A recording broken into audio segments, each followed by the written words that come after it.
خان صاحب اس سے آگے چلتے ہوئے جو ہے بات کریں گے ستاروں کی جو تاثیر ہے اس حوالے سے. جو مطالعہ رکھنے والے لوگ ہیں جو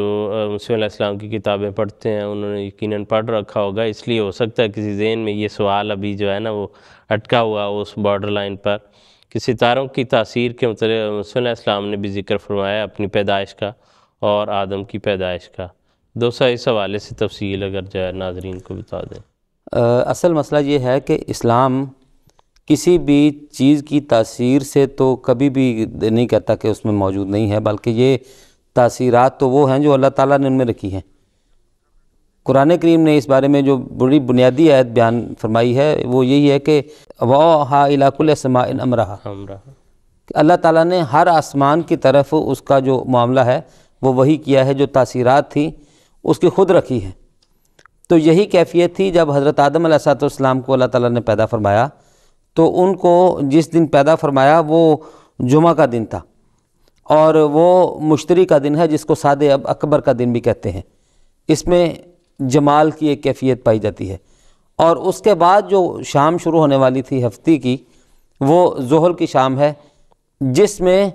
بڑا قہر پایا جاتا ہے. اور یہ کیفیت ایسی تھی کہ فرشتوں نے جو سوال کیا ہے، حضرت مسیح موعود علیہ السلام فرماتے ہیں اللہ تعالیٰ سے کہ اے خدا تو کیا دنیا میں خون ریزی کا کوئی سامان منصوبہ بنا رہا ہے؟ تو اس کی وجہ یہی تھی کہ ان کو ان تاثیروں کا علم تھا کہ ایسا شخص ہے یا ایسا تجعل فیہا من یفسد فیہا ویسفک الدماء، تو وہ جو کیفیات پیدا ہونے والی تھیں اس زحل ستارے کے اثر سے، اس کا اندازہ تھا فرشتوں کو، کیونکہ انہوں نے خود وہ خدا تعالیٰ کے اذن سے وہ تاثیرات ادھر رکھی ہیں. تو حضرت مسیح موعود علیہ السلام یہ فرماتے ہیں کہ اللہ تعالیٰ کے علم میں تھا کہ جب وہ حضرت آدم علیہ السلام کو جس وقت پیدا کرنا چاہتا ہے وہ جمعے کے دن کا آخری وقت تھا، عصر کی نماز کے قریب کا وقت، جس وقت مشتری اور زحل ستارہ جو ہے یا سیارہ جن کو کہنا چاہیے، ان دونوں کی تاثیرات آپس میں مل رہی تھیں. تو اس حوالے سے حضرت آدم علیہ السلام کی پیدائش میں وہ دونوں کیفیات شامل تھیں، اور ان دونوں کیفیات کے شامل ہونے سے حضرت آدم علیہ السلام میں ایک جلالی رنگ بھی پیدا ہوا اور ایک جمالی رنگ بھی پیدا ہوا. اور یہی کیفیت حضرت مسیح موعود علیہ السلام جو کہ مثیل آدم ہیں اور آدم ثانی ہیں، ان میں بھی یہی کیفیت تھی. حضرت مسیح موعود علیہ السلام کی جو پیدائش ہے وہ بھی جمعہ کے دن ہوئی اور عصر کی نماز کے قریب وقت آپ کی پیدائش کا وقت ہے. تو اس حوالے سے وہ جو مشتری اور زحل کی دونوں کیفیات ہیں وہ ان کے اندر ان کی جو صفات ہیں وہ پیدا ہوئیں. اب اگر تو یہ جو کوئی کیفیت پیدا کرنی چاہے کہ چونکہ ستاروں کا اثر ہے انسان کی زندگی پہ اور قرآن کریم سے بھی ثابت ہے، تو حضرت مسیح موعود علیہ السلام نے یہ جو باتیں بتائی ہیں ان کی بنیاد قرآن کریم ہے، اور اس کا علم پھر مزید ان کو اللہ تعالیٰ نے عطا فرمایا ہے. اس کی بنیاد نہ تو کسی جوتش ودیا کی کتاب سے، نہ کوئی اور اس قسم کی بات. تو جو علم خدا تعالیٰ کی طرف سے آیا ہے وہ درست ہے، وہ برحق ہے، لیکن کوئی ایسی بات گھاڑ لینا اپنی طرف سے جس کا خدا تعالیٰ کی طرف سے کوئی سند نہیں ہے، اس کی تو کوئی اجازت نہیں دی جا سکتی. تو اس حوالے سے جو حضرت مسیح موعود علیہ السلام نے یہ باتیں بیان فرمائی ہیں وہ کسی قسم کی قنوطیت کی طرف نہیں لے کے جاتی، وہ مایوسی کی طرف نہیں لے کے جاتی. جبکہ یہ جو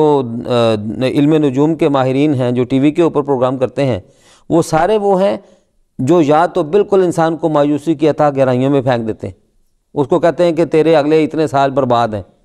یا پھر یہ ہے کہ اس کو خوشی کی وہ انتہا بتا دیتے ہیں کہ وہ اپنے کام سے بھی جاتا ہے کہ مجھے کام کرنے کی ضرورت نہیں ہے، وہ کہتا ہے کہ میرے لیے تو اب یہ طے شدہ ہے بالکل کہ یہ ملنا ہی ہے. تو یہ اسلام کی تعلیم کے بالکل برخلاف تعلیم ہے. تو اس حوالے سے حضرت مسیح موعود علیہ السلام نے جو باتیں بیان فرمائی ہیں، چونکہ ان کا خدا تعالیٰ کے علم سے ایک حصہ ہے جو ملائکہ کے ذریعے سے حضرت مسیح موعود علیہ السلام کو عطا ہوا، تو اس کی بنیاد پہ جو حضرت مسیح موعود علیہ السلام نے باتیں بیان فرمائی ہیں وہ برحق ہیں اور سچ ہیں ساری کی ساری. جبکہ جو علم نجوم کے ماہرین ہیں ان کے پاس کوئی علم نہیں ہے. ان کو ماہرین تو شاید کہنا جو ہے وہ بھی اتنا بزوم خوش اتنا مناسب نہیں ہوگا، کیونکہ جہاں تک علم نجوم کا جو ہے ایک علم کے طور پر وجود ہے، اس سے کوئی انکار نہیں۔ جو ایسٹرونومی کے ماہر جو ہیں فلکیات کے، وہ اس سے تحقیق کر رہے ہیں اور کائنات میں ہونے والی تبدیلیوں کا وہ جو ہے اس کے متعلق خبریں بھی دیتے ہیں، اس کی تحقیقات جو ہے وہ پیش کرتے ہیں۔ اور موسیٰ علیہ السلام نے بھی جو کائنات کے اندر ستاروں کے جو حرکت ہے، اس کے نتیجے میں جو تبدیلیاں ہوتی ہیں، جو وہ زمین پر شہادتیں دیتے ہیں اپنی ان تبدیلیوں کے ذریعے، ان کو بیان فرمایا۔ حضور نے اپنے جو بعثت کے حوالے سے بھی یہ لکھا ہے کہ ذوالسنین ستارہ جو ہے، دمدار ستارہ جو ہے، اس کے طلوع ہونے کا بھی حضور نے ذکر فرمایا کہ یہ وہ ستارہ ہے جو یہودیوں کے وقت میں جو مسیح علیہ السلام کی آمد کے وقت طلوع ہوا تھا۔ اور حضور نے یہ لکھا ہے کہ انگریزی اخباروں نے لکھا ہے کہ یہ وہی ستارہ ہے جو مسیح علیہ السلام کے وقت میں ان کی پیدائش کے وقت ظاہر ہوا تھا، اور میرے وقت میں بھی یہ ستارہ جو ہے نمودار ہوا ہے۔ یہ گویا کہ جو مسیح کی آمد ثانی ہے اس کی اطلاع دے رہا ہے، اور یہ دراصل آسمانی شہادتیں ہوتی ہیں زمین کے اوپر بسنے والوں کے لیے۔ اور جو آپ نے ذکر فرمایا تھا کہ فرشتوں نے مشتری اور زحل کی تاثیرات کو جانتے ہوئے یہ سوال کیا اللہ تعالیٰ کے خدمت میں، یہ عرض کیا کہ تجعل فیہا من یفسد فیہا ویسفک الدماء، کہ تو ایسا جو ہے بنائے گا جو اس میں خون ریزی کرے۔ اور موسیٰ علیہ السلام نے فرمایا کہ جیسے انسان زمین پر نباتات اور جو ہیں چیزیں پائی جاتی ہیں ان کے خواص سے واقف ہے، تو جو آسمانی مخلوق ہے وہ آسمانی تاثیرات سے بہت اچھی طرح واقف ہے۔ اس لیے جو آسمانی مخلوق تھی فرشتے، انہوں نے اپنے جو علم آسمانوں میں حاصل تھا اس کے مطابق اظہار کیا، اور ستاروں کی تاثیر کا ہونا، ان کے نتیجے میں کائنات میں ہونے والی تبدیلیوں کا علم جو ہے وہ ملنا، اس کو خلیۃ المسیح رابع رحمہ اللہ نے بھی اپنی ایک مجلس عرفان میں حضور نے یہ فرمایا کہ یہ باقاعدہ علم ہے، اس سے یہ ملتی ہیں۔ لیکن یہ کہنا کہ اس کے نتیجے میں کسی کی قسمت بدل جاتی ہے،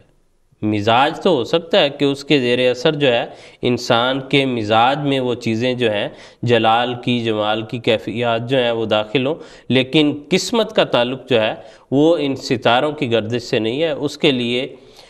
اللہ تعالیٰ یہ فرماتا ہے کہ ہم نے انسان کو پیدا کیا، وَهَدَيْنَاهُ النَّجْدَيْنِ، اس کو دونوں رستوں کی جو ہے وہ رشد اور ہدایت دے دی ہے، عقل سمجھ دے دی ہے۔ وہ اچھے کام کرے تو اچھے نتائج پیدا ہوں گے،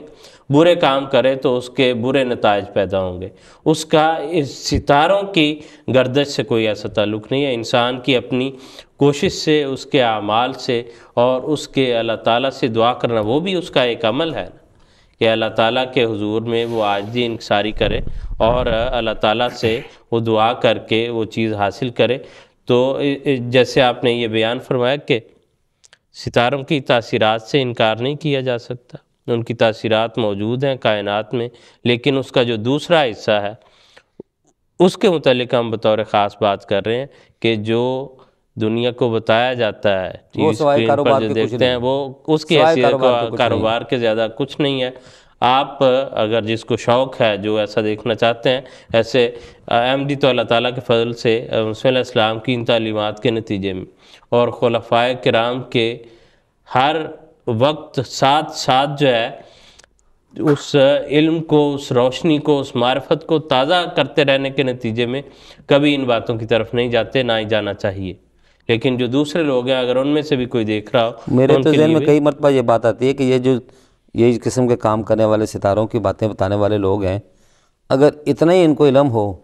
تو وہ اپنی حالت تبدیل کر لیں۔ لوگوں سے وہ ٹکا ٹکا جو مانگ کے تھوڑے تھوڑے پیسے کے لیے وہ ان کو یہ بات بتاتے ہیں، ضرورت ہی نہ رہے، فری میں کریں پھر۔ یعنی یہ کام ان کو بتانے کی، اگر ان کے پاس ایک ایسا علم ہے اپنے پاس، تو وہ دولت کے انبار لگا لیں، اور اگر ستارے خراب ہیں تو کچھ دیر جو ہے وہ آرام سے بیٹھے رہیں، انتظار ٹھیک ہوں گے تو اس وقت جو ہے وہ آ جائے واپس۔